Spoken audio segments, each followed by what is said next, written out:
ಕಾರ್ಯಕ್ರಮ ಹೂವಿನ ಭಾಗಗಳು. ಇದು ಕೇಸರ ಹಳದಿ ಬಣ್ಣದಲ್ಲಿರುತ್ತದೆ.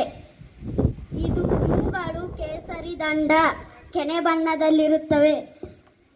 ಇದು ಶಲಾಕೆ ಹಸಿರು ಬಣ್ಣದಲ್ಲಿರುತ್ತವೆ. ಇದು ಪುಷ್ಪದಳ.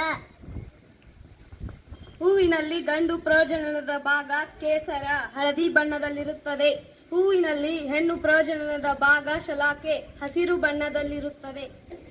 ಎರಡು ದಾಸವಾಳ ಹೂವಿನಲ್ಲಿ ಕಂಡುಬರುತ್ತವೆ. ಇಂದಿನ ಸಚೇತನ ಕಾರ್ಯಕ್ರಮ ನೀರು ಆವಿಯ ರೂಪದಲ್ಲಿ ಎಲೆಗಳಿಂದ ಆಚೆ ಬರುತ್ತದೆ. ಈ ಪ್ರಕ್ರಿಯೆಯನ್ನು ಬಾಷ್ಪ ವಿಸರ್ಜನೆ ಎನ್ನುತ್ತೇವೆ. ಸಸ್ಯಗಳು ಈ ಪ್ರಕ್ರಿಯೆಯ ಮೂಲಕ ಬಹಳಷ್ಟು ನೀರನ್ನು ಗಾಳಿಗೆ ಬಿಡುಗಡೆ ಮಾಡುತ್ತವೆ. ಎಲೆಯ ಪತ್ರರಂಧ್ರಗಳು ವಾತಾವರಣದಲ್ಲಿ ಸೇರುತ್ತದೆ.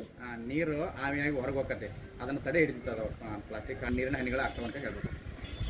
ಎಲೆಗಳ ಮೇಲೆ ಒಂದು ಪ್ಲಾಸ್ಟಿಕ್ ಚೀಲವನ್ನು ಕಟ್ಟಿ ಅದನ್ನು 1 ಗಂಟೆಗಳ ಕಾಲ ಬಿಟ್ಟು ನಂತರ ನೋಡಿದರೆ ಎಲೆಯ ಬೆವರಿನ ಹನಿಗಳು ಅದರಲ್ಲಿ ಎಲೆಯ ನೀರಿನ ಹನಿಗಳು ಆ ಒಂದು ಪ್ಲಾಸ್ಟಿಕ್ ಚೀಲದಲ್ಲಿ ಅಂಟಿಕೊಂಡಿರುತ್ತವೆ. ಇದನ್ನು ಬಾಷ್ಪ ವಿಸರ್ಜನೆ ಎನ್ನುತ್ತೇವೆ. ಕಾರ್ಯಕ್ರಮ ವಾರ ಸೋಮವಾರ ದಿನಾಂಕ 16/6/2025. ಸಮತಲ ದರ್ಪಣದಲ್ಲಿ ಉಂಟಾಗುವ ಪ್ರತಿಬಿಂಬದ ಸ್ವಭಾವಗಳು. ವಸ್ತುವು ದರ್ಪಣದಿಂದ ಎಷ್ಟು ದೂರದಲ್ಲಿದೆಯೋ ಅಷ್ಟೇ ದೂರದಲ್ಲಿ ಪ್ರತಿಬಿಂಬವು ದರ್ಪಣದಲ್ಲಿ ಮೂಡುತ್ತದೆ. ಅಂದರೆ ದರ್ಪಣದಿಂದ ವಸ್ತು 20 ಸೆಂಟಿಮೀಟರ್ ದೂರದಲ್ಲಿದ್ದರೆ ಪ್ರತಿಬಿಂಬವು ದರ್ಪಣದಲ್ಲಿ 20 ಸೆಂಟಿಮೀಟರ್ ದೂರದಲ್ಲಿಯೇ ಮೂಡುತ್ತದೆ. ವಸ್ತುವಿನ ಪ್ರತಿಬಿಂಬವು ದರ್ಪಣದಲ್ಲಿ ನೇರವಾಗಿ ಮತ್ತು ವಸ್ತುವಿನ ಗಾತ್ರದಷ್ಟೇ ಮೂಡುತ್ತದೆ.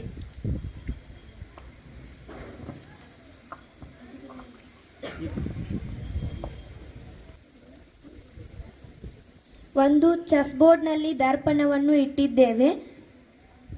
5 ಕಾಣೆಗಳನ್ನು ಬಿಟ್ಟು ಘನಾಕೃತಿಯನ್ನು ಇಟ್ಟಿದ್ದೇವೆ. ದರ್ಪಣದಲ್ಲಿಯೂ ಅಷ್ಟೇ ದೂರದಲ್ಲಿ ಘನಾಕೃತಿ ಕಾಣುತ್ತದೆ. ಅಷ್ಟೇ ಗಾತ್ರದಲ್ಲಿ ದರ್ಪಣದಲ್ಲಿ ಘನಾಕೃತಿ ವಿಪರ್ಯಾಯಕ್ಕೆ ಒಳಗಾಗುತ್ತದೆ. ಅಂದರೆ ಎಡಬದಿಯು ಬಲಬದಿಯಾಗಿ ಮತ್ತು ಬಲಬದಿಯು ಎಡಬದಿಯಾಗಿ ಕಾಣುತ್ತದೆ. ಲಕ್ಷ್ಮಿಯು ಬಲಗೈಯನ್ನು ಎತ್ತಿದ್ದಾಳೆ, ಆದರೆ ದರ್ಪಣದಲ್ಲಿ ಎಡಗೈಯನ್ನು ಎತ್ತಿದ ಹಾಗೆ ಕಾಣುತ್ತದೆ.